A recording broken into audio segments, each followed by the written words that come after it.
One more thing to put on the sled, and we'll start for Captain Roadside. Butch, stop watching TV a second. Call Spinner. Yeah? We've got a special visitor. Spinner! Spinner! Now, do you remember when I told you your daddy died in a POW camp?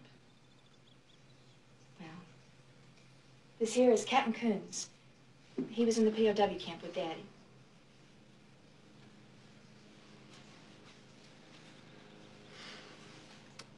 Hello, little man. Boy, I sure heard a bunch about you. See, I was a good friend of your dad's. We were in that Hanoi pit of hell together over 5 years. Hopefully, you'll never have to experience this yourself, but when two men are in a situation like me and your dad were for as long as we were, you take on certain responsibilities of the other. If it had been me who'd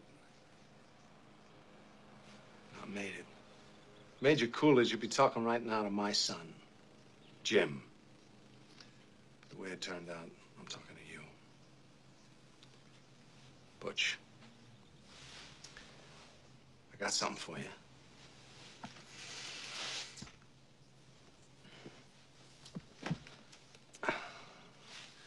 This watch I got here was first purchased by your great-grandfather during the First World War. It was bought in a little general store in Knoxville, Tennessee. Made by the first company to ever make wristwatches. Up till then, people just carried pocket watches. It was bought by Private Doughboy Orion Coolidge on the day he set sail for Paris. This was your great-grandfather's war watch, and he wore it every day he was in that war. And he'd done his duty, went home to your great-grandmother, took the watch off, put an old coffee can, and in that can it stayed till your granddad, Dane Coolidge, was called upon by his country to go overseas and fight the Germans once again. This time they called it World War II. Great-grandfather gave this watch to your granddad for good luck. Unfortunately, Dane's luck wasn't as good as his old man's. Dane was a Marine, and he was killed, along with all the other Marines at the Battle of Wake Island. Granddad was facing death. He knew it.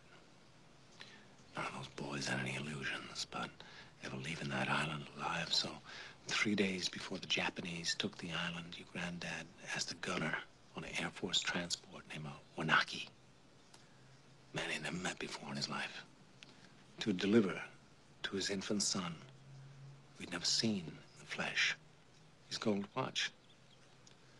3 days later, your granddad was dead, but Wanaki kept his word.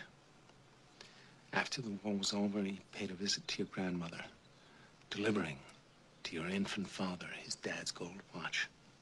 This watch.